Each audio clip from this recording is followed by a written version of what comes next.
طارق صاحب سبق تو اپنا درس تو فارغ ہو کے میں نے کام میں یاد رکھنا، میں نے یاد کروا دینا۔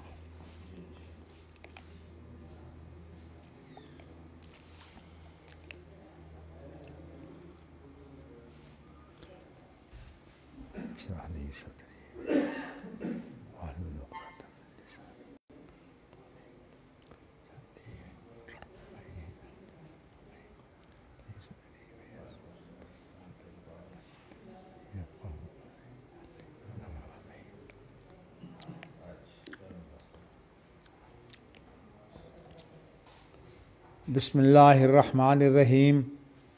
باب قول اللہ تعالی انما قولنا لشیء اذا اردناہ۔ حدثنا شہاب بن عباد حدثنا ابراہیم بن حمید عن اسماعیل عن قیس عن المغیرۃ بن شعبۃ قال سمعت النبی صلی اللہ علیہ وسلم یقول لا يزال من امتی قوم ظاہرین علی الحق حتی یأتیہم امر اللہ۔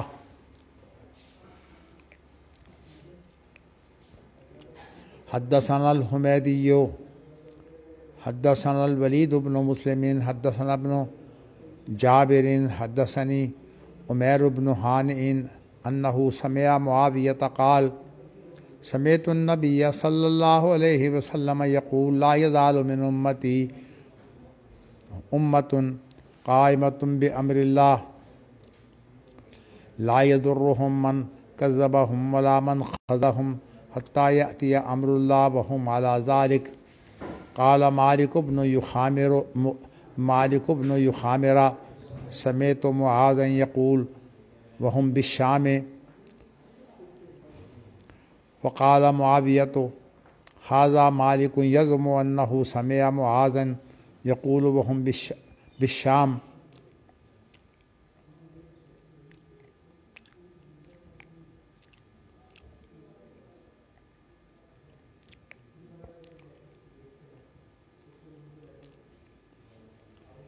اللہ اکبر اللہ اکبر۔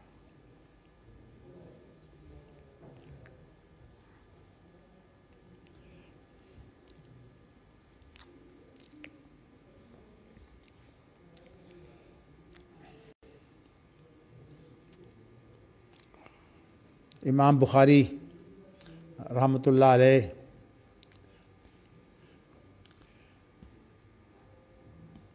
قرآن و حدیث میں جو ارادے کا لفظ وارد ہوتا ہے اس کی وضاحت جو ہے وہ کریں گے، اور پھر اس کے بعد جو ہے وہ امام بخاری مشیت اور ارادے کا جو فرق ہے اس کو بیان کریں گے، جو خاص طور پر متکلمین کے ہاں بہت اہم اصطلاحات ہیں، اور یہ اشارہ کریں گے کہ سلف کا موقف جو ہے ان کے بارے میں کیا تھا۔ لیکن ابھی دو باب ایسے ہیں جس کے اندر اللہ کے ارادے کی جو ہے بات ہوگی۔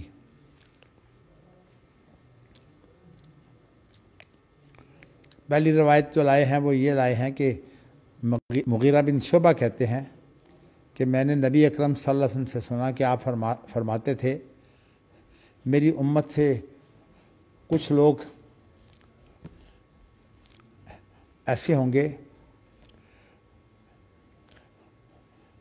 جو حق پر ظاہر باہر قائم ہونے والے، یہاں تک کہ اللہ کا حکم آ جائے۔ اللہ کے حکم سے مراد تو قیامت ہے، یا اللہ کا حکم جو ہے وہ موت ہے۔ انسان کی جب موت واقع ہوتی ہے تو ایک حدیث کے الفاظ یہ ہیں کہ من مات وقعت قیامت ہو، جو مر گیا اس کی قیامت واقع ہو گئی۔ اس لیے کہ انسان کا عمل جو ہے وہ صرف موت تک معتبر ہے، موت کے بعد کا جو عمل ہے وہ معتبر نہیں۔ اور مجموعی طور پر پوری انسانیت کو جب تباہ کر دیا جائے گا، ختم کر دیا جائے گا، حتیٰ کہ اللہ کی دیگر مخلوق جو ہے ان کو بھی جو ہے وہ تباہ کر کے پھر نئی تخلیق ہوگی، آسمان زمین بھی تو تباہ ہو جائیں گے نا، تو اس کے اندر جو باقی تمام چیزیں ہیں، پہاڑ اور یہ ساری چیزیں جو ہیں وہ کس طرح تباہ ہوں گی، تو پھر اس کے بعد تخلیق نو ہوگی۔ تو امر اللہ سے مراد اللہ کا وہ حکم ہے، اور اس کے بارے میں جو ہے وہ عام طور پر تشریح یہی کی جاتی ہے کہ اللہ تعالیٰ جب کلمہ کن کہتے ہیں تو پھر اس کے ساتھ کام ہوتے ہیں، باقی رہا ان کاموں کا ہونے کا جو ایک نظام ہے وہ اللہ نے مختلف رکھا ہے۔ میں اس کی تشریح جو ہے وہ ایک دو دروس سے پہلے ان کے اندر کر چکا ہوں کہ یہ نظام جو ہے یہ اللہ کے ہاتھ میں ہے، حتیٰ کہ جس کو ہم دن کے طور پر گزارتے ہیں یہ ہماری دنیا میں بھی ہمارا ایک نہیں ہے، اور اس کے بعد جو دیگر سیاروں میں جو دن رات ہیں ان کی کیفیتیں بالکل مختلف ہیں۔ تو یہ اللہ تعالیٰ کے نظام کی مختلف صورتیں ہیں، تو ہم ان پر ایمان لاتے ہیں۔ اگر سمجھ آ جائے تو اچھی بات ہے، کیونکہ مخلوق کے بارے میں تو غور و فکر کی ہمیں اجازت بھی ہے بلکہ ترغیب بھی ہے۔ اولم یسیروا فی الارض فینظروا کیف کان عاقبۃ المکذبین، اس طرح کی جو آیتیں موجود ہیں، زمین میں چلنا پھرنا، حتیٰ کہ اس کے اندر علمی غور و فکر جو ہے یہ بھی جس کا اگرچہ تعلق جو ہے وہ صرف واقعاتی معرفت سے ہے، تو اس سے انسان جو ہے وہ جو واقعات ہوتے ہیں ان سے نصیحت بھی حاصل کرتا ہے، عبرت بھی حاصل کرتا ہے۔ تو کہنے کا مقصد یہ ہے کہ امام بخاری لا یزال من امتی قوم ظاہرین علی الحق جو لفظ آئے ہیں، دراصل هو الذی ارسل رسولہ بالہدی ودین الحق لیظہرہ علی الدین کلہ،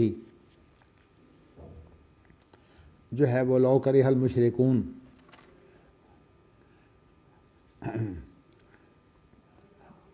اللہ تعالیٰ نے ہدایت رہنمائی کے ساتھ اور حق کے ساتھ اپنے رسول کو بھیجا ہے، لیظہرہ علی الدین کلہ، تاکہ جتنی بھی وابستگیاں ہیں ان وابستگیوں کی صورت میں انسانوں نے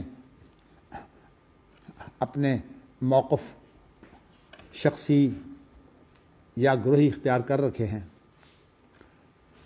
ان تمام کے اوپر جو دین حق ہے، جو رسول کا، نبی صلی اللہ علیہ وسلم کا مشن ہے، وہ جو ہے وہ ظاہر ہوگا، نمایاں ہوگا، اور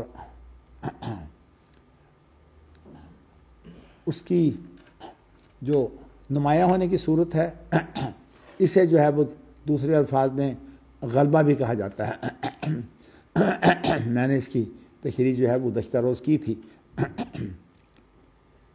میں ان اختلافات میں پڑھنے کی بجائے آپ کو صحیح موقف جو ہے وہ بیان کر دیتا ہوں، اگرچہ میں نے اشارہ کر دیا تھا جو اس وقت جدید مفکرین جو ہیں انہوں نے مختلف موقف سے اختیار کیے ہوئے ہیں، تو میں نے آپ کو بتایا تھا کہ صحیح موقف یہ ہے کہ انبیاء کی اور انبیاء کے جو ورثاء ہیں، اہل علم، ان کی ذمہ داری یہ ہے کہ وہ حق کی حجت قائم کر دیں، اور یہی وجہ ہے کہ بہت سے لوگ جو ہیں وہ بڑی بڑی قربانیاں دینے والے بھی موجود ہیں، تو ان کی قربانیاں ضائع نہیں جاتی۔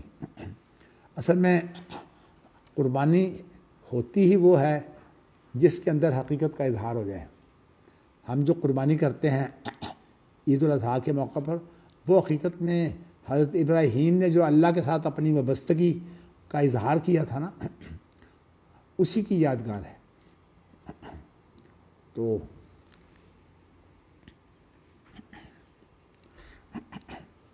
کہنے کا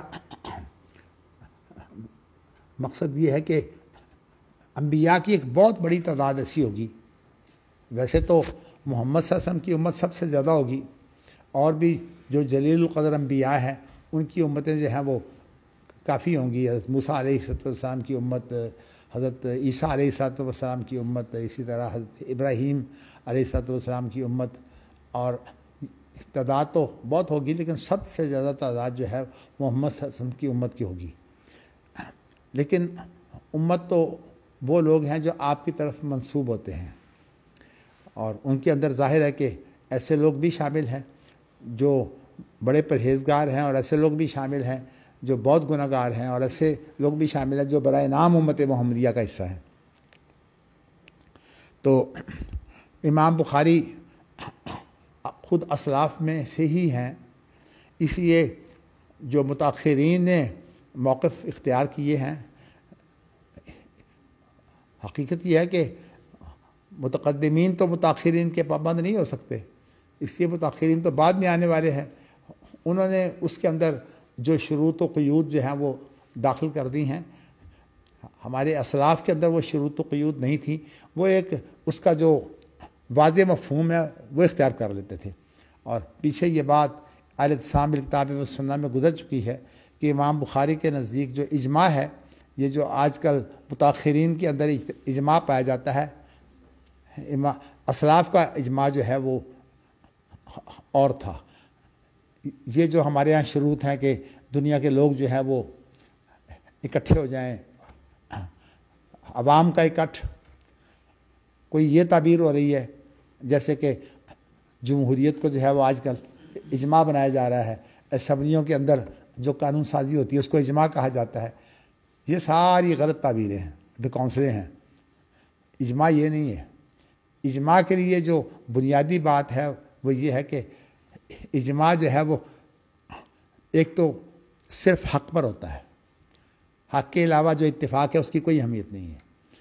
ایک بات، اگرچہ جو مذہبی گروہ ہیں ان کے اندر شیعہ نے جو حق ہے وہ جو نبی صلی اللہ علیہ وسلم کی جو فاطمہ سے اولاد ہیں ان کو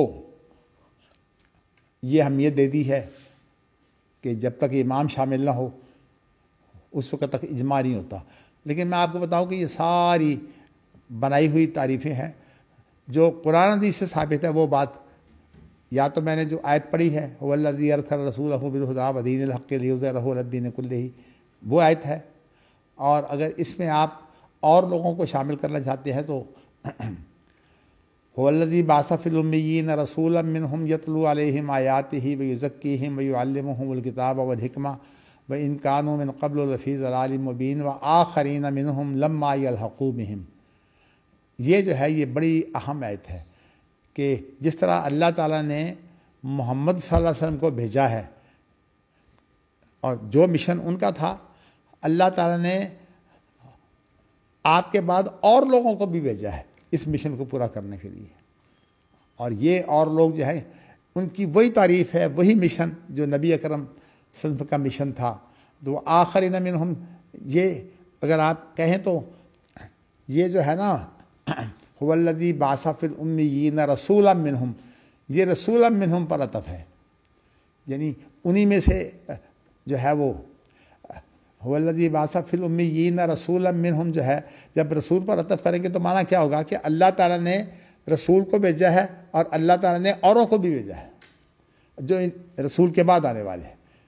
تو اس سے وہ عظیم شخصیتیں ہیں جن کو آج ہم دین حق پر قائم رہنے کی وجہ سے ان کو ہم امام کہتے ہیں. تو انہوں نے قربانیاں دی ہیں، اور میں بتانا ہی چاہتا ہوں کہ قربانی جو ہے یہ حقیقت میں بہت بڑی حجت ہوتی ہے. تو قرآن کریم کے اندر اللہ نے نبی اکرم صلی اللہ علیہ وسلم کو جو انا اعطیناک الکوثر کے بعد جو ہے وہ دو چیزوں کا حکم دیا ہے. ایک حکم یہ دیا ہے کہ نماز پڑھیے تاکہ اللہ سے تعلق مضبوط ہو، اور ہر قربانی دینا. تو قربانی سے وہ جذبہ مقصود ہے جو ابراہیم علیہ السلام کا جو ہے وہ اپنے بیٹے اسماعیل کو ذبح کرتے وقت تھا. اللہ کو نہ خون پہنچتا ہے نہ گوشت پہنچتا ہے، اللہ کو جو پہنچتا ہے وہ تقویٰ، اور وہ تقویٰ کا اعلیٰ معیار ابراہیم تھے، اور اس کے بعد ابراہیم علیہ السلام کا یہی ورثہ ہے۔ اللہ اکبر، اللہ اکبر۔ وَتَرَكْنَا عَلَيْهِ فِي الْآخِرِينَ، سورۃ صافات کے اندر فرمایا ہے کہ یہ بعد والوں میں جو ہے ابراہیم علیہ السلام کا یہ ترکہ ہے، یعنی یہ ورثہ ہے ان کا جو بعد والوں میں۔ تو ابراہیم علیہ السلام کے وارث صرف وہ لوگ ہیں جو حق پر جو ہے وہ ڈٹنے والے ہیں اور حق کی قربانی دینے والے ہیں، یعنی اللہ کی خاطر۔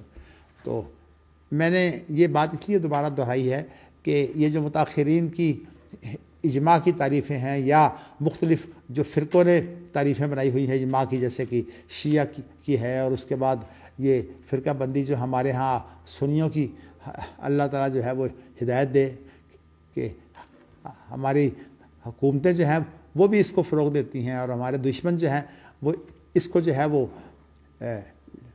آپس میں کشمکش پیدا کر کے لڑا کر جو ہے وہ اس سے اپنے مقاصد حاصل کرتے ہیں کہ تقسیم کرو اور حکومت کرو۔ تو کہنے کا مقصد یہ ہے کہ اس کی اصل جو اہمیت ہے وہ یہ ہے کہ حق اگر ہو، حق پر جو لوگ قائم ہوں گے ان کی تعداد تھوڑی ہو یا زیادہ ہو، وہ اصل میں حجت قائم کرنے والے ہوتے ہیں، اور اجماع اس کو کہا جاتا ہے۔ یعنی امام بخاری کا موقف یہ ہے کہ اجماع جو ہے حق پر قائم رہنے والے لوگوں کا جو ایک ہے نا معاملہ، وہ اکٹھے ہوں، یہ اجماع ہے۔ اور بسا اوقات حق پر قائم رہنے والے اور قربانی دینے والے جو ہیں وہ بہت تھوڑے ہوتے ہیں۔ آپ کو پتہ ہے کہ سورۃ بروج کے اندر ایک نوجوان کا ذکر آیا ہے جس نے قربانی دے کر جو ہے وہ حق واضح کر دیا تھا، اس کی ایک ہی قربانی سے ہزاروں لوگ جو ہیں وہ ایمان لے آئے۔ اس کا پھر آگے پتہ ہے کہ کس طرح خندقیں کھود کر جو ہے وہ انہیں آگ جلا کر اس کے اندر پھینکا گیا۔ تو کہنے کا مقصد یہ ہے کہ اجماع کے بارے میں یہ آپ سن لیں کہ اجماع اس کے علاوہ اور کچھ نہیں ہے کہ حق پر کوئی چیز قائم ہو۔ تو اس لیے یہ جو ہمارے یہاں کونسلیں ہیں نا، کبھی اسمبلی کے جاہل انگوٹھا چھاپ لوگ جو ہیں ان کو اجماع کہہ دیا جاتا ہے، اور اتنے بہانے سے جو ہے وہ اجماع قرار دیا جاتا ہے کہ امام احمد بن حنبل کو یہ کہنا پڑا، من ادعی الاجماع فہو کاذب، جو اجماع کا دعویٰ کرتا ہے وہ جھوٹا ہوتا ہے۔ مقصد ان کا یہ ہے کہ اصل میں یہ جو دعوے ہیں اس پر اکٹھ ہے، اس پر اکٹھ ہے، بھئی اس اکٹھ کی کیا اہمیت ہے اگر حق نہیں ہے تو اس لیے اب آپ کو بتاؤں کہ عیسائیت کے اندر انہوں نے ایک نظام جو ہے وہ بہت پہلے سے بنایا تھا، حضرت عیسیٰ علیہ السلام کے بعد کافی بعد میں سے۔ تو انہوں نے نظام یہ بنایا تھا کہ اہل علم اکٹھے ہوں، اور اہل علم اکٹھے ہو کر جو ہے وہ ایک موقف متعین کر دیا کریں۔ تو اس کے اندر 2,000 کے قریب اہل علم اکٹھے ہوتے رہے ہیں، ان کی کونسلیں ہیں اور اس کی بہت بڑی گنتی ہے، یعنی ان کی کونسلیں قائم ہوتی رہتی ہیں جو تعبیر دین جو ہے وہ کرتی رہتی ہیں، اور اس تعبیر دین کو قرآن مجید نے کہا ہے کہ یہ اللہ کے سوا رب بنانا ہے، اتخذوا احبارہم ورہبانہم اربابا من دون اللہ۔ حالانکہ ان کے اندر ہزاروں کی تعداد میں علماء اکٹھے ہوتے ہیں، تو ہزاروں کی تعداد میں علماء بھی اکٹھے ہو جائیں تو وہ حجت نہیں ہوتے۔ حجت ہونے کے لیے ضروری ہے کہ اس کی تائید جو ہے وہ وہی سے ہوتی ہو۔ تو اس لیے میں آپ کو بتاؤں کہ وہ اجماع کوئی حقیقت نہیں رکھتا جو حق پر نہ ہو۔ یہ اجماع جو ہے یہ اصل میں حق کے خلاف کوئی اجماع نہیں ہوتا۔ تو ویسے تو اس کے اگر آپ نے مزید اس پر مطالعہ کرنا ہو، میں نے وہ ایک پمفلٹ پارلیمنٹ اور شریعت کے اوپر جو تقریر کی تھی، میں نے پھر پمفلٹ کی صورت میں اسے لکھا تھا۔ اگرچہ انداز تو میرا ہمیشہ یہی رہا ہے کہ میں عام طور پر یہ گروہ بندی کر کے ان کے موقف کا تقابل نہیں کرتا، لیکن چونکہ موجودہ حالات میں اس وقت جو مختلف ملکوں کے اندر موقف اختیار کیے جا رہے ہیں اس کا میں نے ایک تجزیہ کر دیا تھا، خاص طور پر جو ایران کا جو موقف ہے اور اس طرح جو طالبان کا موقف ہے وہ شیعہ موقف ہے، یہ جو ہے یہ سنی موقف ہے، اور اس کے علاوہ ہمارے ملک میں جو ترکی کے مصطفیٰ کمال کی جو پیروی میں ڈاکٹر اقبال نے جو موقف اختیار کیا پارلیمنٹ کے بارے میں، یہ سارے کے سارے جو ہے یہ غلط موقف ہے۔ تو اس لیے اس کے اندر میں نے وضاحت کی ہے کہ اصل چیز جو ہے وہ کیا ہے کہ کتاب و سنت، بس کتاب و سنت جو ہے اس کو آپ سمجھیے، اس میں غور کریں، اور اسی کے اندر حق موجود ہے۔ تو اس کے باہر جانے کی اگر کوئی ضرورت ہوتی تو خود نبی اکرم صلی اللہ علیہ وسلم جو ہے وہ کتاب و سنت کے اوپر کسی چیز کا اضافہ کرتے۔ آپ نے ترکت فیکم امرین لن تضلوا ما تمسکتم بہما کتاب اللہ و سنتی کے اندر دو ہی چیزوں کو جو ہے وہ قرار دیا ہے کہ آپ کے لیے معیار اکثر دو چیزیں ہیں۔ تو میں نے یہ آپ کو بتایا ہے کہ یہ اصل میں وہ اجماع ہے جو متقدمین کے ہاں اجماع ہوتا تھا۔ یہ متاخرین کا جو اجماع ہے یہ ساری جو ہے یہ بناوٹی ہیں اور من گھڑت ہے۔ چلیے جی، الفاظ کا فرق، اور ایک فرق یہ بھی ہے، 1 2 3 4 5 1 2 3 4 5 1 2 3 4 5 1 2 3 4 5۔ امام بخاری نے تائید کے طور پر جو ہے پہلی حدیث جو ہے مغیرہ بن شعبہ سے ہے، اب یہ دوسری حدیث جو ہے یہ امیر معاویہ رضی اللہ تعالیٰ عنہ سے ہے کہ اس کے اندر کچھ الفاظ کا فرق ہے لیکن مفہوم ایک ہی ہے۔ امیر معاویہ کہتے ہیں کہ میں نے نبی صلی اللہ علیہ وسلم سے یہ سنا کہ آپ فرماتے تھے کہ میری امت میں سے ایک امت جو ہے وہ ہمیشہ رہے گی۔ امت سے مراد جو ہے ہوتی ہے، چونکہ امام کا لفظ ہے نا، اور اس سے مراد جو صاحب مشن لوگ ہوتے ہیں وہ مراد ہیں۔ تو اس لیے امت کے اندر جو ہے وہ جن کا ایک مشن ہو، اور ویسے تو ایک مزاج ہونے کے اعتبار سے، ایک نوع ہونے کے اعتبار سے بھی امت کہا جاتا ہے، جیسے کہ پرندوں کے بارے میں قرآن مجید میں آیا ہے کہ امم امثالکم، کیونکہ وہ پرندے جو ہیں اپنی اپنی جنس کے ساتھ جو ہیں وہ مربوط ہوتے ہیں، باز کے ساتھ باز ہے، کبوتر کے ساتھ کبوتر ہے، یہ ساری چیزیں ہیں۔ لیکن یہاں میں صرف یہ دو لفظوں کا جو فرق ہے نا، پہلی حدیث میں تو لفظ قوم تھا اور یہ دوسری حدیث میں لفظ امت ہے۔ میں ان کا قوم چونکہ ایک عام لفظ ہے، یہ نسلی جو تعلق ہوتا ہے اس کی بنا پر بھی قوم کہا جاتا ہے، جیسے کہ شعیب علیہ السلام کو اور جو اس دور کے اور ان کی قوم کے جو سردار تھے ان کو شعیب علیہ السلام کی قوم، ان کی قوم ایک تھی لیکن جو مشن ہے وہ الگ تھا، اسی لیے ملت کا فرق تھا، نسل ایک تھی۔ تو اس لیے امام بخاری جو ہے وہ مشن کو بیان کرنے کے لیے امت لے آئے ہیں۔ اور میں نے بتایا کہ عام طور پر امت کے اندر جو بڑا ہوتا ہے اس کو جو ہے وہ امام کہا جاتا ہے۔ تو یہ امام اور امت کا مادہ ایک ہی ہے۔ اس کے بعد یہ ہے کہ قائمۃ بامر اللہ، پہلے تو آیا تھا نا کہ لوگوں پر وہ ظاہر باہر ہوں گے اور غالب ہوں گے اپنے حجت قائم کرنے کے اعتبار سے، تو اب یہاں جو ہے وہ قائمۃ بامر اللہ سے یہ بتایا ہے کہ وہ اللہ کے حکم کے ساتھ قائم رہنے والے ہوں گے۔ یہاں امر اللہ سے مراد جو ہے وہ شریعت ہے، یعنی وہ شریعت اور حق اس پر قائم رہنے والے ہوں گے، چونکہ اللہ کی تخلیق جو ہے اس کے لیے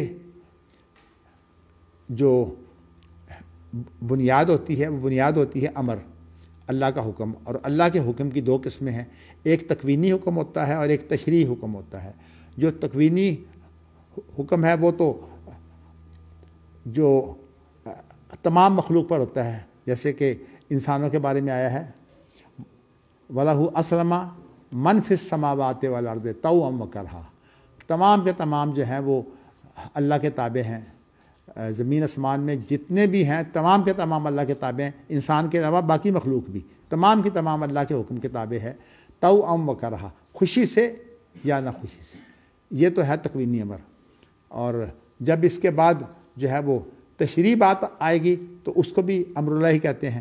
تو یہاں امام بخاری نے جو ہے وہ الفاظ کا جو فرق تھا وہ اسی لیے تاکہ یہ موقف بھی واضح ہو جائے کہ وہ اللہ کے حکم کے ساتھ قائم ہوں گے۔ کیا مطلب کہ شریعت اسلامیہ پر جو ہے وہ مضبوطی سے مستحکم ہوں گے، قائم ہوں گے۔ یہی وہ چیز ہے جن کی بنا پر اللہ نے انسان کو پیدا کیا ہے۔ میں آپ کو بتا چکا ہوں خاص طور پر وہ جو آئے تھے انی جاعل فی الارض خلیفہ، اور اس میں الم اقل لکم انی اعلم ما تبدون وما کنتم تکتمون کے لفظ میں خاص طور پر میں نے آپ کو بتایا تھا، یاد کرانے کے لیے میں نے حوالہ دے دیا ہے، لیکن ویسے اب ہر چیز دوبارہ بیان کرنے کی ضرورت نہیں ہے۔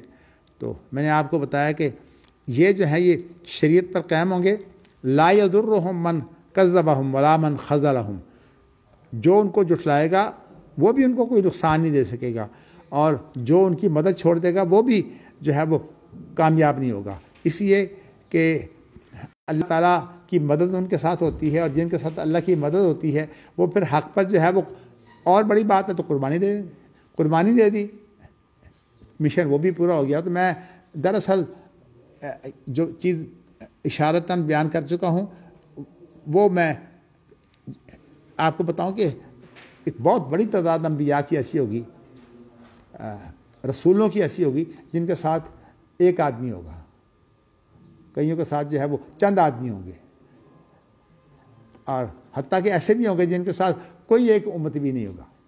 اب یہ بتائیے کہ یہ سارے ناکام گئے ہیں؟ ناکام اس لیے نہیں گئے کہ انہوں نے حجت پوری کر دی۔ اگر وہ قتل ہو گئے ہیں، ان کو موت آ گئی ہے، ان کی حجت پوری ہو گئی۔ تو اس لیے میں نے اس نقطے کو جو ہے وہ گزشتہ روز بھی بیان کیا تھا، آج میں نے مزید اس لیے تشریح کر دی ہے کہ آج کل ہمارے ہاں جو مفکرین بڑے بڑے کہلاتے ہیں نا، وہ عام طور پر اس کے اندر بہت غلطاں ہیں۔ تو یہاں تک کہ قیامت آ جائے تو اس میں قائمتم بامر اللہ سے مراد تشریعی امر ہے، اور جو حتیٰ یاتی امر اللہ جو ہے بعد میں، اس سے مراد جو ہے وہ تکوینی امر ہے، قیامت کا قائم ہونا۔ وہم علی ذالک، یعنی کہ وہ اس وقت تک یہ لوگ رہیں گے۔ مطلب یہ ہے کہ اللہ کی حجت پوری کرنے والے لوگ جو ہیں، کبھی بھی ایسا دور نہیں آئے گا کوئی کہ اس کے اندر جو ہے وہ اللہ کی حجت پوری کرنے والے لوگ نہ ہوں۔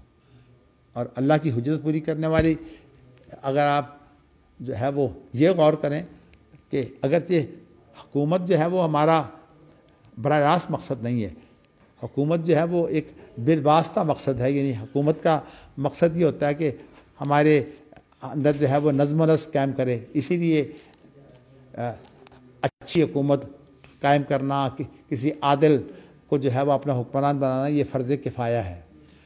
لیکن صورتحال ایسی یہ ہے کہ اگر جو ہے وہ آپ کو کوئی نظر نہ آئے تو جو ان کے خلاف کھڑے ہونے والے اور حجت پوری کرنے والے لوگ ہیں، تو وہ لوگ ہیں جو اللہ تعالیٰ کے ہاں جو ہے وہ پسندیدہ ہیں۔ جیسے کہ یہ مسلم کی روایت میں ہے کہ من جاہدہم بیدہ فہو مؤمن ومن جاہدہم بلسانہ فہو مؤمن ومن جاہدہم بقلبہ فہو مؤمن ولیس وراء ذلک خردل من الایمان۔ اس کے اندر یہی چیز بیان ہوئی ہے کہ حق کے بارے میں جو ہے کبھی ایسی صورتحال نہیں ہوگی کہ کوئی آدمی حجت قائم کرنے والا نہ ہو۔ اگر حجت قائم کرنے والا کوئی آدمی نہیں ہوگا تو اس کا معنی یہ ہے کہ کوئی وقت خالی ہوگا ایسے آدمی سے جو حجت قائم کرنے والا نہ ہو۔ تو اللہ تعالیٰ نے جو ہے یہ جو نبی اکرم صلی اللہ علیہ وسلم کے ذریعہ سے یہ بات جو پیش ہوئی کی ہے کہ ایسے لوگ ہمیشہ موجود رہیں گے جو حجت قائم کرنے والے ہیں۔ تو اس لیے یہ اگر حق جو ہے وہ موجود نہ ہو تو پھر اس کا معنی یہ ہے کہ وہ دور خالی ہو جائے گا، اور جو وہ دور جب خالی ہو جائے گا تو اس دور میں جو پیدا ہونے والے لوگ ہیں ان کے پاس یہ ایک دلیل بن جائے گی کہ ہمارے پاس تو کوئی آدمی آیا ہی نہیں، تو اسی لیے کہا لِأَلَّا يَكُونَ لِلنَّاسِ عَلَى اللَّهِ حُجَّةٌ، تاکہ لوگوں کے لیے حجت قائم نہ ہو۔ اسی طرح وَمَا كُنَّا مُعَذِّبِينَ حَتَّىٰ نَبْعَثَ رَسُولًا، ہم کسی کو عذاب نہیں کرتے جب تک ہم رسول نہ بھیج دیں۔ اس لیے اللہ تعالیٰ نے جو ہے وہ رسول کا بھیجنا جو ہے وہ لازمی قرار دیا ہے۔ یہ ٹھیک ہے کہ محمد صلی اللہ علیہ وسلم کے بعد جو ہے وہ کوئی رسول بھی نہیں آ سکتا اور نہ کوئی نیا نبی آ سکتا ہے۔ عیسیٰ علیہ السلام کی نبوت تو ان سے پہلے کی ہے نا، تو اس کے باوجود آپ کی امت کے جو علماء ہیں وہ کام انجام دیتے ہیں جو بنی اسرائیل کے انبیاء انجام دیتے تھے۔ تو مطلب یہ وہ کام وہی ہے حجت قائم کرنے والا۔ اسی لیے امام بخاری نے اور علی بن مدینی وغیرہ نے اس کی تعریف کی ہے کہ اس سے مراد اہل علم ہے۔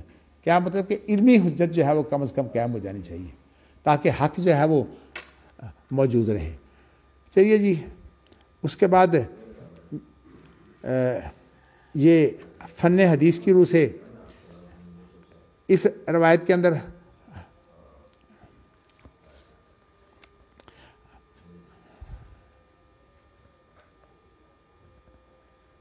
اللہ اکبر،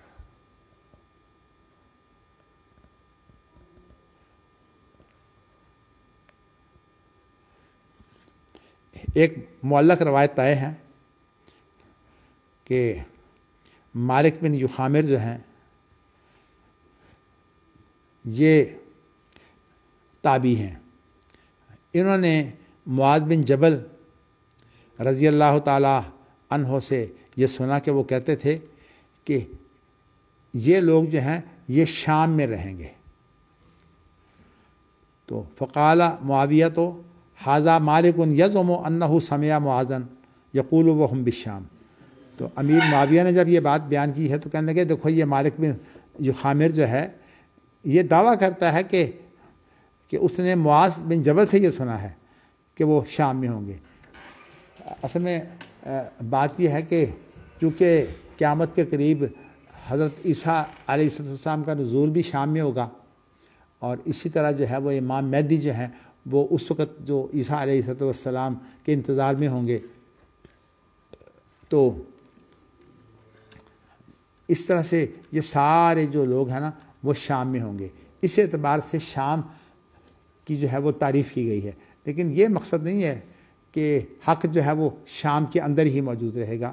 یہ بالکل وہی بات ہے کہ جیسے کہ حق کے جو قائم کرنے والے ہیں وہ تو محمد صلی اللہ علیہ وسلم ہی ہیں، لیکن اس کے بعد وآخرین منہم جو ہیں کہ جو اور لوگ ہیں وہ ضروری نہیں کسی خاص علاقے سے ہوں، بلکہ ان کے متعلق جو ہے وہ کئی علماء نے یہ دعویٰ کیا ہے کہ اس سے مراد جو ہے وہ یہ وسط ایشیا سے جو اٹھنے والے لوگ ہیں، جن کے اندر امام شافعی کے علاوہ آپ یہ سمجھ لیں کہ احمد بن حنبل بھی، اور اس کے ان کے ساتھ جو ہے وہ امام بخاری بھی اور امام مسلم بھی، یہ تمام کے تمام لوگ ہیں یہ وسط ایشیا سے اٹھ کر جو ہے انہوں نے دینی خدمات انجام دی ہیں، اور آج دنیا کے اندر یہ مسلمہ اہمیت کے حامل ہو گئے ہیں۔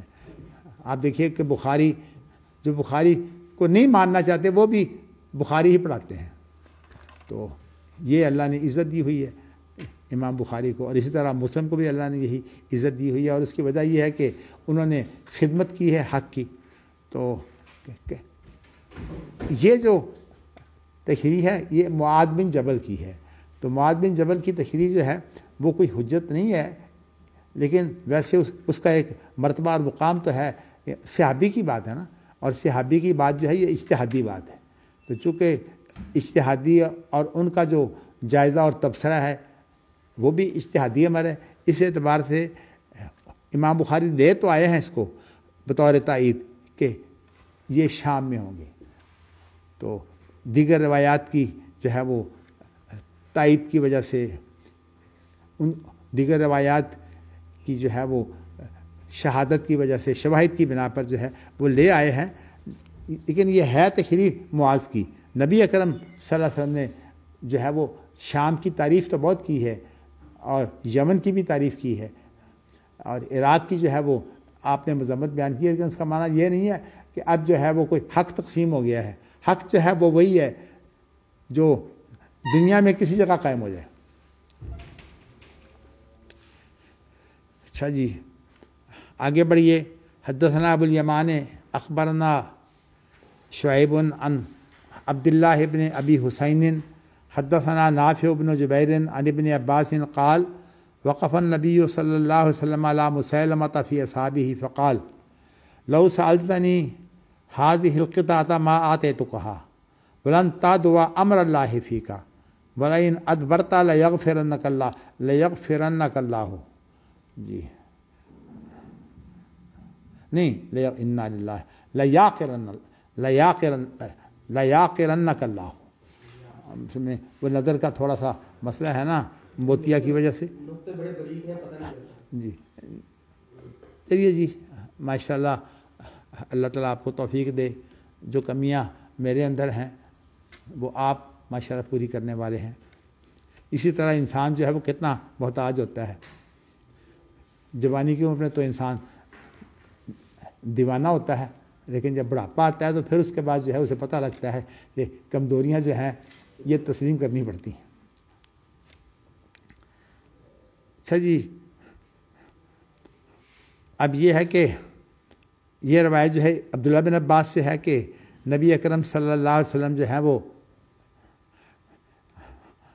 کھڑے ہوئے. مسلمہ اپنے ساتھیوں کے ساتھ جو ہے جب آپ سے ملنے کے لیے آیا تو آپ نے کھڑے ہو کر یہ بات کہی جو ہے اپنا موقف نبی اکرم صلی اللہ علیہ وسلم نے پیش کیا. نہیں میں نے اس لیے کہا کہ وقفہ کے معنی لازماً کھڑے ہونے کے نہیں ہوتے, اس کے معنی ہوتے ہیں اپنا موقف پیش کرنے کے. تو نبی اکرم صلی اللہ علیہ وسلم نے اپنا موقف یوں پیش کیا مسلمہ اور ان کے ساتھیوں پر کہ لو سألتنی هذه القطعة ما آتيتكها, اگر تو مجھ سے اس ٹکڑے کا سوال کرے. آپ کے ہاتھ میں ایک چھڑی تھی چھوٹی سی, کہ اگر تو اس ٹکڑے کا بھی سوال کرے تو میں تمہیں یہ ٹکڑا بھی دینے والا نہیں ہوں.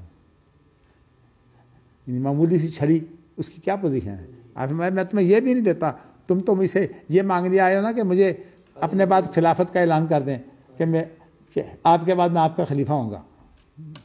دنیا کی طلب تھی. لیکن ظاہر ہے کہ جو لوگ اس مقام تک پہنچتے ہیں کہ لوگ ان کے پیچھے جو ہے وہ لگ جاتے ہیں, ان کے اندر صلاحیتیں تو بڑی ہوتی ہیں. آپ دیکھ لیجیے ہمارے ملک میں سر سید, پھر اس کے بعد جو ہے وہ اسی طرح پرویز, پھر غامدی, اس طرح کے بے شمار ایسے لوگ ہیں جن کو اللہ تعالیٰ نے صلاحیتیں دی ہیں, لیکن وہ صلاحیتیں جو ہیں وہ الہاد کے لیے استعمال کر رہے ہیں, حق کے لیے نہیں. تو اللہ انہیں ہدایت دے. تو آپ نے یہ فرمایا تھا کہ اس کو کہا بلند تا دعا امر اللہ فی کا. اصل میں فیصلہ تو اللہ نے کرنا ہے, اور یہی وہ چیز ہے کیونکہ یہ تمام فیصلے جو ہیں یہ اصل میں اللہ کا ارادہ ہوتا ہے نا. جو ارادہ جو ہے یہ آپ کو پتہ ہے کہ یہ ہماری جو اصطلاح جو ہے اللہ اکبر, یہ اللہ کے ذاتی اوصاف میں سے ہے. اللہ کے ذاتی اوصاف جن کے بارے میں بڑے اختلافات ہیں. ویسے تو ذاتی اوصاف بہت سے ہیں لیکن جن کے اندر بڑے اختلافات ہیں وہ عموماً 7 رکھے جاتے ہیں. ایک ان میں سے حیات, قوت, قدرت یعنی وہی چیز, اور اس کے پاس علم, پھر ارادہ, اس طرح پھر سمع بصر کلام. یہ 7 جو ہیں یہ وہ معرکۃ الآراء جو ہے وہ چیزیں ہیں جو اللہ کے وصف کے طور پر جو ہے وہ مختلف گروہوں کے درمیان, اشخاص کے درمیان جو ہے یہ مارکہ بنی ہوئی ہیں. تو ان میں سے ایک ارادہ بھی ہے. اس لیے امام بخاری نے جو ہے کہ انما قولنا لشیء اذا اردنا ہو, جب ہمارا ارادہ ہو تو ہم کیا کہتے ہیں. قول سے مراد تو کہنا ہے, لیکن اللہ کے ارادے کے بعد جب اللہ کا قول ہوتا ہے تو پھر وہ قول جو ہے وہ آگے جو ہے وہ اجرا کرتا ہے اللہ کے ارادے کو. تو اسی لیے ایک آدمی جو ہے وہ دل کے اندر ایمان موجود ہو, جب تک جو قول سے اپنی زبان سے جو ہے وہ اقرار نہ کرے اس وقت تک مسلمان نہیں ہوتا. تو معنی یہ ہے کہ اللہ کا ارادہ بھی جو ہے وہ اللہ کے قول سے پورا ہوتا ہے. اللہ اکبر, اللہ اکبر. میں نے ویسے نقطہ تو ایک ہوتا ہے نا کہ عام طور پر میں آپ کو بیان کرتا ہوں، نکاح جو ہے، نکاح طلاق وغیرہ ہمارے خاص طور پر جو معاشرے میں جو ہے پہلا جو ایک نظم ہوتا ہے نا، خاندانی نظم، اس کو قائم کرنے کے لیے لوگوں نے جو ہے وہ قول کے بغیر ہی تحریروں کو جو ہے وہ قول کے مقام بنا لیا. اور میں آپ کو بتا چکا ہوں کہ نہیں، تحریر جب تک جو ہے وہ ایجاب و قبول نہ ہو، یعنی منہ سے اگر نہ کہے، وہ الگ بات ہے کہ اگر معذور ہے تو اس کے لیے متبادل رستے موجود ہیں، وہ تو مجبوری ہے نا، فاتقوا اللہ ما استطعتم کے تحت. لیکن یہ ہے کہ جب تک زبان سے یہ نہ کہے کہ قبول ہے، اس وقت تک نکاح نہیں ہوتا. 50 مرتبہ لکھ دے کہ مجھے قبول ہے، زبان سے اقرار کرنا پڑے گا. اس لیے عقد جو ہے وہ ہوتا ہی زبان سے ہے. اور زبان کی حیثیت یہ ہے کہ یہ پورے انسان کی نمائندہ ہے. اور اس کی بہت سی جو صورتیں ہیں وہ آپ کو یہ بتاؤں کہ زبان کسی کی کاٹ دیں تو پورے انسان کی دیت جو ہے وہ دینی پڑتی ہے. ہاتھ کاٹ دیں پورے زبان کی، پورے انسان کی دیت نہیں ہے. ٹانگ کاٹ دیں پورے زبان کی نہیں، زبان کاٹ دیں تو پورے انسان کی دیت دینی پڑے گی. یعنی جس کو عرش کہتے ہیں، عام طور پر یہ فرق کرتے ہیں. دیت تو جو ہے وہ ایک وہ چیز ہوتی ہے جو جان کے بدلے میں ہوتی ہے، اور جو اعضاء کے بدلے میں ہوتی ہے اس کو عرش کہتے ہیں. یعنی فرق کیا جاتا ہے عام طور پر. جب میں جان کے بدلے ہوتی ہے اس کو دیت کہتے ہیں. ہاں جی، جو جان کے بدلے ہوتی ہے وہ دیت ہے. ہاں جی، اور جو اعضاء کے بدلے میں اس کو عرش کہتے ہیں. عرش حمزہ سے عرش. اصل میں پڑھاتا رہا ہوں نا اپنا ججوں کو، تو اس کے اندر جو وہ ہے، میں نے اصطلاحات جو ہے نا جو عام طور پر آج کل معروف ہیں وہ استعمال کرتا تھا. تو بتایا جاتا تھا کہ دیت تو پوری جان کے بدلے میں ہے، اور عرش جو ہے یہ جان سے کم تر جو. لیکن میں نے آپ کو بتایا کہ اب زبان ایک عضو ہے، اس کے باوجود اس کی دیت جو ہے پورے انسان کے برابر ہے. اس کا معنی یہ ہے کہ زبان ہی اصل میں نمائندہ ہے ہماری. لیکن یہ تو صرف اس اصول کے تحت ہے نا، وہ جو اصول بنایا ہوا ہے کہ انسان کے جتنے اعضاء ہیں اتنے دیت کو تقسیم کر لیا جائے، اسی بنیاد پر ہے. اصل میں بات کیا ہے میں آپ کو بتاؤں. دیکھیے صورت حال یہ ہے کہ ہمارا جو کچھ اندر ہے نا اس کی ترجمانی زبان سے ہوتی ہے. تو زبان تو اس کا مکمل نمائندہ ہے، اور کوئی چیز اس کا مکمل نمائندہ نہیں ہے. اس لیے اگر تحریر ہو تو مکمل نمائندہ نہیں ہے. میرا کہنے کا مقصد یہ تھا کہ اس سے جو فتویٰ ہے نا، فتوے کی باریکیاں میں آپ کو بتا رہا ہوں کہ جب تک جو ہے ایجاب و قبول نہ ہو نکاح نہیں ہوتا.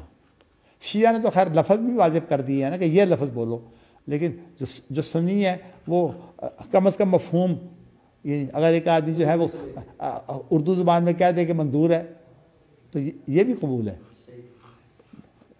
میں بتانا ہی چاہتا ہوں کہ اس کے بغیر ایجاب و قبول کے بغیر نکاح نہیں ہوتا. اور تحریریں تو صرف جو ہے وہ ایک ثبوت ہے، اور اس لیے ثبوت شہادت ہے، لیکن اصل جو چیز ہے وہ عمل ہے جو کسی نے کرنا ہے. یعنی عمل کا دار و مدار جو ہے وہ ہمارے دل کے اوپر، اور دل کے بعد پھر جو قول خود عمل بھی ہے. اس لیے کہ جہاں عقد کی بات ہو وہ قول سے عمل بھی بن جاتا ہے. اس لیے کہ زبان کا عمل جو ہے وہ قول ہے، اور جو جوارے کا جو عمل ہے وہ عام جسے ہم عمل کہتے ہیں. تو کہنے کا مقصد سمجھ یہ ہے کہ میں نے آپ کو یہ بتایا ہے کہ نبی اکرم صلی اللہ علیہ وسلم نے جو ہے وہ مسلمہ سے یہ کہا تھا کہ اللہ کا جو حکم ہے تیرے اندر جو ہے تو اس سے آگے نہیں بڑھ سکتا. مطلب جتنی اللہ نے تمہیں ڈھیل دی ہوئی ہے اور جتنے فتنے تو ابھار سکتا ہے وہ اللہ کے حکم کے تحت ہیں. تو اس لیے جب تک اللہ نے تمہیں ڈھیل دی ہوئی ہے، لیکن پھر اس کے بعد کیا ہوگا؟ حق جو ہے وہ جی ہاں، نقذف بالحق علی الباطل فیدمغہ فاذا هو زاہق. انجام یہی ہے. اسی سے میں نے آپ کو جو بات بتائی ہوئی ہے نا کہ اصل میں ہمارا ذمہ داری صرف اتنی ہے کہ ہم حق کی حجت قائم کر دیں. تو اس سے مراد جو قتال نہیں ہے، اس سے مراد حجت قائم کرنے کی تمام صورتیں جو ہیں وہ اس کے اندر موجود ہیں. بل نقذف بالحق علی الباطل فیدمغہ فاذا هو زاہق. اب لوگوں نے جو ہے یہ تشریح بھی غلط ہے کہ اس سے مراد صرف قتال ہی ہے. جہادی تنظیموں نے جو ہے وہ قتال ہی کو صرف حق بنایا ہوا ہے اور کہتے ہیں کہ باقی چیزیں منسوخ ہو چکی ہیں، اب تو لڑائی باقی ہے. یہ اصل میں وہ بگاڑ ہے افراط تفریط کا جس کو سمجھنا چاہیے. اللہ اکبر. چلیے جی اگلی حدیث یہ ہے کہ حدثنا موسیٰ بن اسماعیل عن عبد الواحد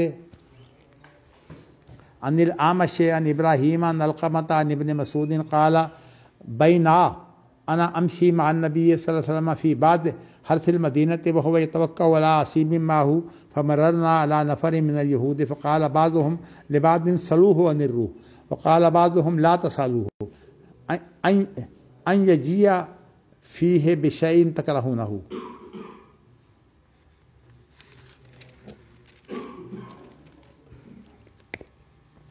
فقال بعضهم لنسألنه فقام إليه رجل منهم فقال يا أبا القاسم ما الروح فسكت عنه النبي صلى الله عليه وسلم فعلمت أنه جوحى إليه فقال ويسألونك عن الروح قل الروح من أمر ربي وما أوتوا من العلم إلا قليلا. قال الأعمش هكذا في قراءتنا. یہ حدیث ہے وہ بہت دفعہ گزر چکی ہے صحیح بخاری کے اندر. تو نبی اکرم صلی اللہ علیہ وسلم نے جو ہے وہ یہود نے جو ایک بات ایسی کہی جو حق ہے اس سے جو ہے وہ فائدہ اٹھایا. الزامی طور پر اگر جو مسلمان نہیں ہے وہ کوئی ایسی بات کہہ دے اس کی تائید کر دے تو یہ بہت بڑی حجت ہوتی ہے. الفضل ما شہدت بہ الاعداء. تو اس لیے یہود کی یہ بات جو ہے اور ہے یہ روح کے بارے میں، اور میں آپ کو بتا چکا ہوں کہ ان کی کتابوں میں بھی یہ چیز موجود ہے کہ روح اللہ کا حکم ہے. تو اس میں چونکہ روح کی تخلیق ہے وہ کلمہ کن سے ہوتی ہے. تو اس بنا پر کلمہ کن جو ہے یہ اللہ کا یہ یعنی اللہ کا وصف ہے. یعنی کلمہ یہ اللہ کا وصف ہے، اور اللہ کا وصف جو ہے مخلوق نہیں ہوتا. کلمہ کن تو جو ہے وہ مخلوق نہیں ہے، یہ خالق کے ساتھ قائم ہے. لیکن جو اس کے نتیجے میں جو تخلیق ہوتی ہے وہ مخلوق ہے. اور وہ پچھلے باب میں تو امام بخاری نے اس کے لیے خاص طور پر جو بات کہی تھی نا کہ فعل کا اور مفعول کا جو فرق ہے کہ فعل تو وہ اجرا ہے اور مفعول وہ ہے جو اس کا ثمرہ ہے، جو اس کا نتیجہ ہے. تو اس لیے نتیجہ تو مخلوق ہوتی ہے، لیکن جو اللہ رب العالمین کا فعل ہے وہ مخلوق نہیں ہوتی، وہ اللہ کا وصف ہوتا ہے. یہ میں نے آپ کو خاص طور پر جو اللہ اکبر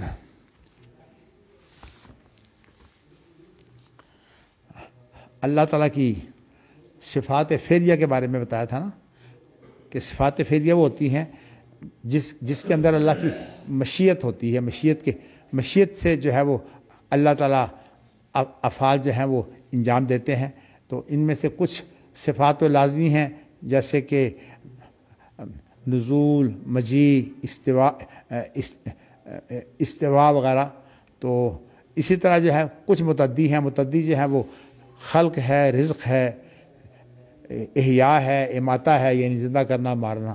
اسی طرح اور بھی بہت سی چیزیں ہیں، مثلا بیمار کرنا، صحت دینا. یہ تمام چیزیں جو ہے وہ اللہ کی تخلیق ہیں. ویسے تو واللہ خلقکم وما تعملون، ہمارے تمام اعمال جس طرح ہم اللہ کی مخلوق ہیں، ہمارے تمام اعمال بھی اللہ کی مخلوق ہیں. لیکن اس کی تشریح جو ہے وہ انشاءاللہ آتی جائے گی. ابھی تو آپ کو میں نے جو ہے وہ اس حدیث کے اندر جو میں اہم چیز سمجھتا ہوں جو واضح کرنے والی ہے وہ یہ ہے کہ اس حدیث کے اندر جو ہے وہ ما اوتو من العلم الا قلیلا، قرآن کی آیت جو ہے یہ روایت حفص نہیں ہے، بلکہ یہ جو ہے یہ عبداللہ بن مسعود کی جو قرات ہے نا، یہ اس کے اندر جو ہے اس کا یعنی عبداللہ بن مسعود نے قرآن مجید کو جو ہے وہ اس طرح پڑھا ہے۔ اور آپ کو پتہ ہے نا کہ بعد جلیل القدر صحابہ نے حضرت عثمان کو اپنے قرآن مجید نہیں دیے تھے، انہوں نے بھی سختی نہیں کی تھی، انہوں نے جو عام جو لوگوں کے قرآن تھے ان کو تو لے کر جلا دیا تھا، لیکن جو جلیل القدر صحابہ تھے ان سے آپ نے پھر جو ہے وہ سختی نہیں کی، اس لیے وہ قرآن مجید ان کے پاس رہے۔ اور سیوطی نے اتقان کے اندر ان کی تفصیلات بھی پیش کی ہیں فرق کی۔ تو عبداللہ بن مسعود بھی چونکہ یہ ان لوگوں میں سے ہیں، دو شخصوں کے بارے میں یہ بات کہی جاتی ہے کہ جو آپ کا آخری ارضا اخیرہ جسے کہتے ہیں، ارضا اخیرہ کے اندر زید بن ثابت اور عبداللہ بن مسعود جو ہیں وہ موجود تھے۔ تو اس لیے عبداللہ بن مسعود کم اہم نہیں ہیں، لیکن ان کے جو مصحف کی ایک کمزوری یہ ہے کہ انہوں نے اس مصحف کے اندر جا بجا جو ہے وہ جو اپنا جو فہم ہے اس کا بھی ذکر کیا ہوا ہے، تو اس لیے لوگوں کو جو ہے مغالطہ پیدا ہو جاتا ہے کہ یہ بھی قرآن کا حصہ ہے یا نہیں۔ اب جیسے کفارہ یمین کے بارے میں نا، کفارت ہوئی کیسے، ہاں جی، اس کے ثلاثۃ ایام کا لفظ ہے نا، ثلاثۃ ایام کے بعد متتابعات، یہ عبداللہ بن مسعود کی قرات میں موجود ہے، حالانکہ یہ متتابعات جو ہے یہ قرآن مجید نہیں ہے، یہ قرآن کا ان کا ایک موقف ہے جو انہوں نے سمجھا تھا، جبکہ دیگر سے آبائی سے متفق نہیں ہے۔ تو عام طور پر جو فتویٰ دیا جاتا ہے وہ یہی دیا جاتا ہے کہ 3 روزے اگر انسان وقفے سے بھی رکھ لے تو قسم کا کفارہ بن جائے۔ تو میں نے آپ کو یہ اس لیے بتایا ہے، لیکن مشکل یہ ہے کہ اب ہمارے جو تباہ کرنے والے لوگ ہیں نا، انہوں نے بھی حالانکہ اس کے جو اصل اس قرات کے حامل بھی ہیں اور جو اس قرات کو پڑھا بھی کرتے تھے وہ ہیں اعمش۔ اور آپ دیکھیے نا، اس سے پہلے یہ وَلَقَدْ سَبَقَتْ كَلِمَتُنَا لِعِبَادِنَا الْمُرْسَلِينَ کے اندر جو ہے یہ روایت موجود ہے، 7456 نمبر جو آپ حدیث دیکھیے، اس کے اندر روایت میں اعمش موجود ہیں، اور اعمش کے بعد باقی روایت میرے خیال میں جو ہے وہ تو وہی لوگ ہیں اس روایت کے اندر بھی۔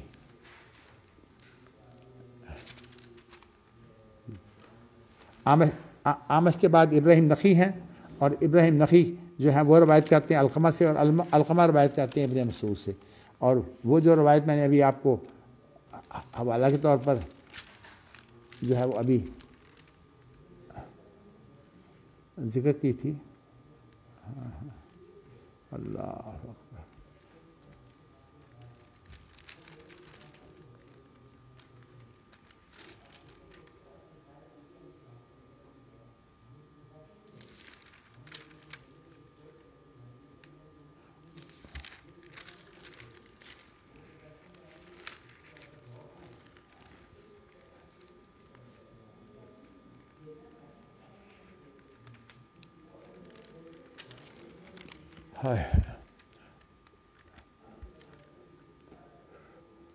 دیکھیے نا جی، یہ روایت جو ہے 7456 میں نے بتائی تھی نا، اس کے اندر آپ الفاظ دیکھیے نا، وہاں یہ ہے کہ وہاں روایت حفص ہے، وَمَا أُوتِيتُم مِّنَ الْعِلْمِ إِلَّا قَلِيلًا، حالانکہ دونوں اسناد کے اندر جو ہے وہ اعمش روایت کرنے والے ہیں ابراہیم نخی سے، اور ابراہیم نخی جو ہے وہ علقمہ سے، یعنی سند بھی ہے کہ اعمش تک، اور اس کے نیچے اگرتے جو وَلَقَدْ سَبَقَتْ كَلِمَتُنَا لِعِبَادِنَا الْمُرْسَلِينَ میں گزر چکی ہے، وہاں جو ہے یا امام بخاری کے شیخ ہیں، اور اس کے بعد وہ وکیع سے روایت کرتے ہیں، اور یہ جو اب امام بخاری روایت لے کر آئے ہیں، اس کے اندر جو ہے وہ موسیٰ بن اسماعیل ہیں اور وہ عبدالواحد سے، اور پھر وہ اعمش سے روایت کرتے ہیں۔ تو یہ جو فرق موجود ہے، لیکن اصل مسئلہ تو یہ ہے کہ اعمش نے کیا بیان کیا۔ اب اسی لیے اب صحیح بات تو یہ ہے کہ دونوں روایتوں کو جب آپ اکٹھا کریں گے، وما اوتیتم من العلم الا قلیلا وما اوتوا من العلم الا قلیلا، تو یہ روایت جو ہے یہ زیادہ واضح ہے، جو زیادہ واضح ہوگی آپ اس کو ترجیح دیں گے۔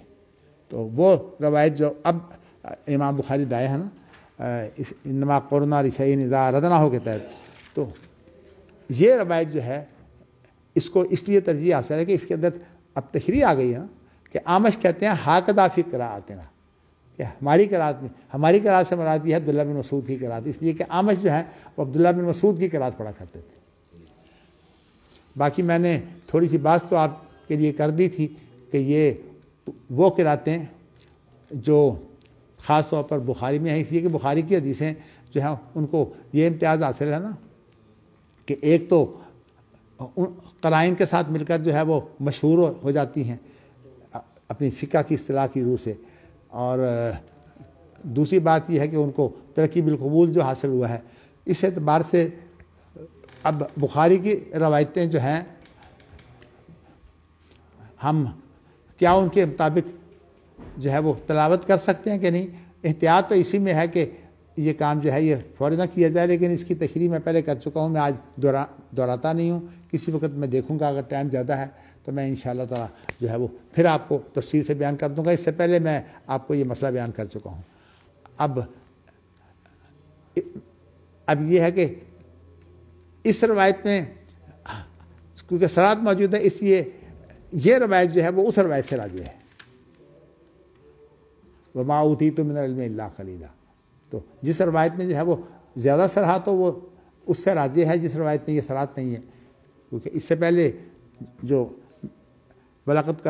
سبقت کلمتنا لعبادنا المرسلین، اس کے اندر تو وما اوتیتم من العلم الا قلیلا ہے، اور یہ جو روایت اب آپ پڑھ رہے ہیں اس میں ہے وما اوتوا من العلم الا قلیلا، یہاں صراحت آ چکی ہے اور اعمش نے کہہ دیا کہ ہاکذا فی قراءتنا، تو اس لیے یہ روایت جو ہے یہ پہلی روایت سے راجح ہے،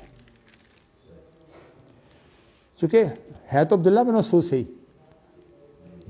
اصل تو حدیث عبداللہ بن مسعود کی ہے نا۔ چلیے جی، باب قول اللہ تعالی قل لو کان البحر مدادا لکلمات ربی ولو قل لو کان البحر مدادا لکلمات ربی، ذرا آپ پڑھیے نا ان آیتوں کو، قل لو کان البحر مدادا لکلمات ربی لنفذ البحر قبل ان تنفذ کلمات ربی ولو جئنا بمثلہ مددا۔ جی بس یہیں تک ہی ہے، ولو جئنا بمثلہ مددا، یہ تو کاف کی آیت ہے، ہیں جی یہاں تک ہی۔ اس کے بعد ولو ان ما فی الارض من شجرۃ اقلام والبحر یمدہ من بعدہ سبعۃ ابحر ما نفدت کلمات اللہ، یہ سورۃ لقمان کی آیت ہے۔ تو بس اس کو تو آخری آیت تک نہیں امام بخاری نے جو ہے وہ لکھا۔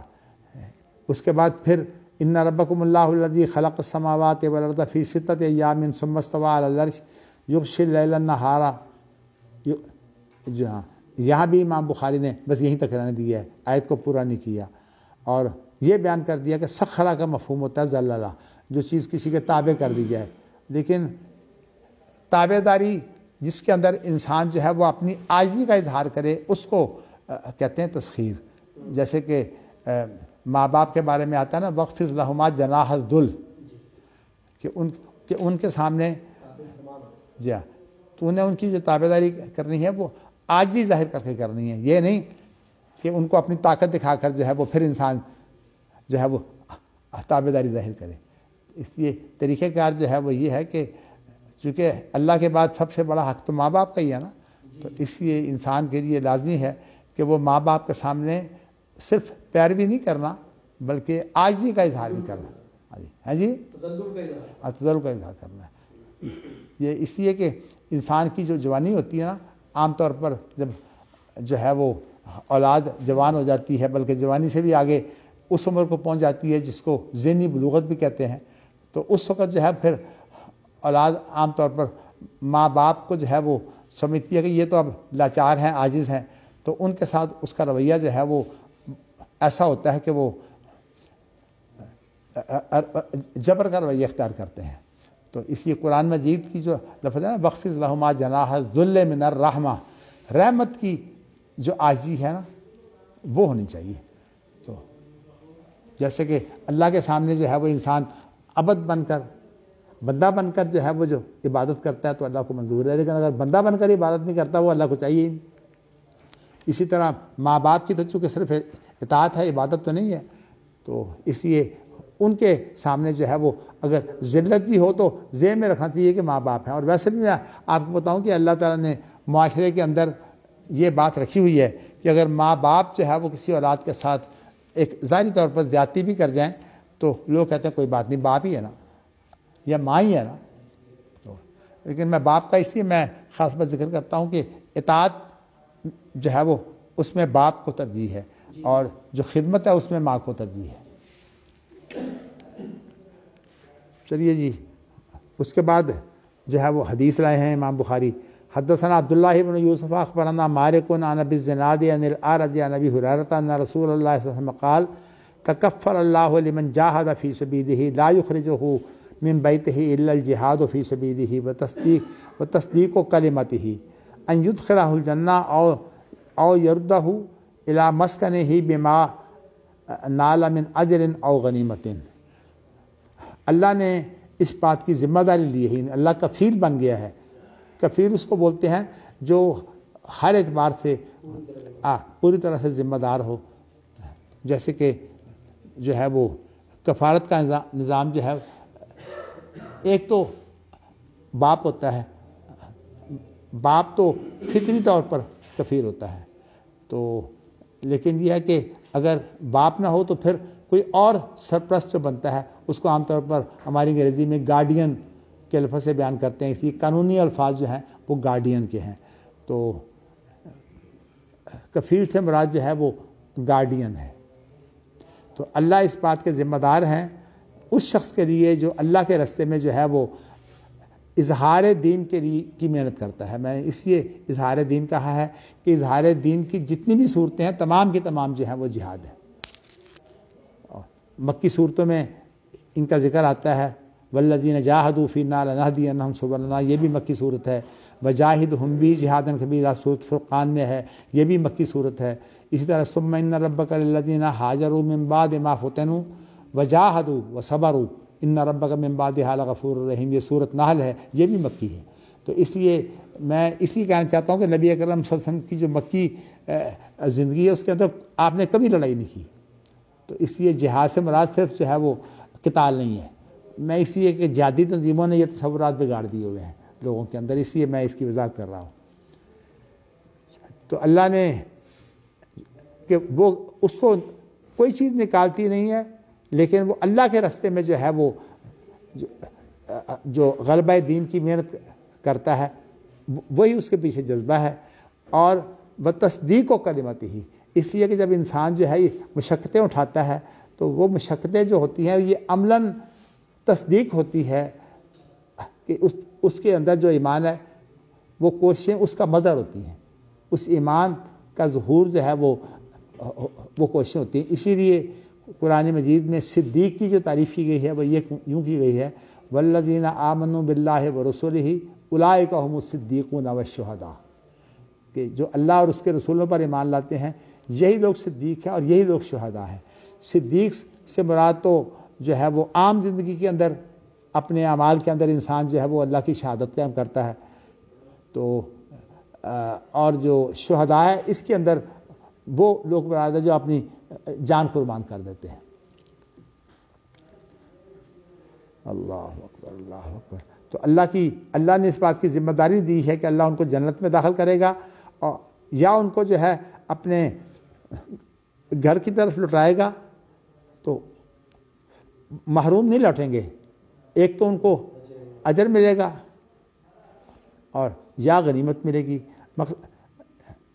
ویسے آپ نے کل ایک تحریر کی تھی، کیا کی تھی ذرا دوبارہ دہرائیں؟ میں نے یہ کہا تھا کہ اجر تو پکی بات ہے، جی ہاں، تو جو غنیمت ہے یہ کبھی ملتا ہے کبھی نہیں ملتا جی، اس لیے لفظ اول آیا ہے. اول ہے. ماشاء اللہ. چلیے جی، اللہ جزائے خیر دے. چلیے جی، اب یہاں تک تو ہو گیا. ماشاء اللہ. اس کے بعد مشیت اور ارادے کا باب میں جب سے شروع کیا ہے نا میں نے کتاب التوحید کو، میں اسی کے انتظار میں تھا. اسی لیے آپ سے ہر روز کے درس میں ذرا اس کی بحث ضرور ہوتی ہے، مشیت اور ارادے کی. نہیں، اب میں فرق